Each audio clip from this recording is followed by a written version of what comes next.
DeAndre Azell. Could there be a scenario where DeMarvin Leal takes Larry O's spot? DeMarvin is the long-term answer. I think he has the potential. I just don't think he's going to be consistent enough this year to overtake Larry. The only way I see DeMarvin overtaking Larry like full time is if he just, cooks from a pass rushing perspective. Because I just feel like right now when I watch DeMarvin, he's young. Very talented, but he's young. And you're looking at a guy who's, Larry's been in this league, 6-7 years now?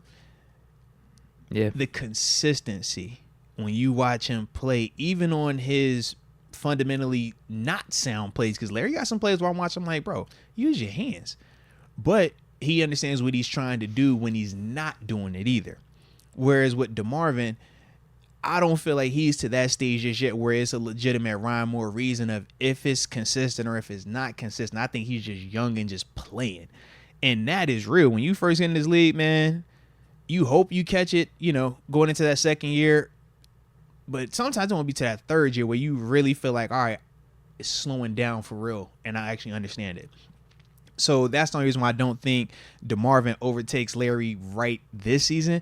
But I do feel like going into that following season, DeMarvin definitely should be the guy or heavily in that conversation. Even by the time we get to the end of this season coming up, postseason time, I feel like DeMarvin should definitely be, heavily in a rotation and have carved out a role in that stance. But I just think early on, Larry, his floor is going to be just naturally higher because of, the type of player he is. That's why he's gotten paid what he's gotten paid. That's why he's lasted as long as he's lasted. And he wasn't even a high pedigree, first round type draft pick. But that's just, why he's able to play in his game, his age and how it is. DeMarvin right now, he's young, he's athletic. But the league is athletic. So now your next step is, can you be as fundamentally sound on a play in and play out basis? So that's, like I said, how I look at him right now. But I think it's a great scenario for DeMarvin to have Larry here, though, because Larry and Cam are very fundamental. Cam is obviously like the prototype poster boy for fundamental. Larry, he got a little recklessness with him. But for DeMarvin, he can look to both of those guys, and I think that's going to help him be more consistent with his hands, which is in turn going to help him be more explosive as a playmaker, just like Tuitt. Early on with Tuitt, didn't use his hands enough, and he would make some plays, but a lot of times, man, if a dude, was fundamentally sound in front of him, Tuitt had some quiet games. But once Tuitt kind of put it together and he figured it out, it was like, all right, now you about to take that next step. It was just unfortunate what happened with his brother and then ultimately, him retiring. But when I look at DeMarvin, it's a lot of similarities. Big, athletic, strong, positional flexibility. But you got to play with your hands, man. At this level, you got to. College, you can get away with it.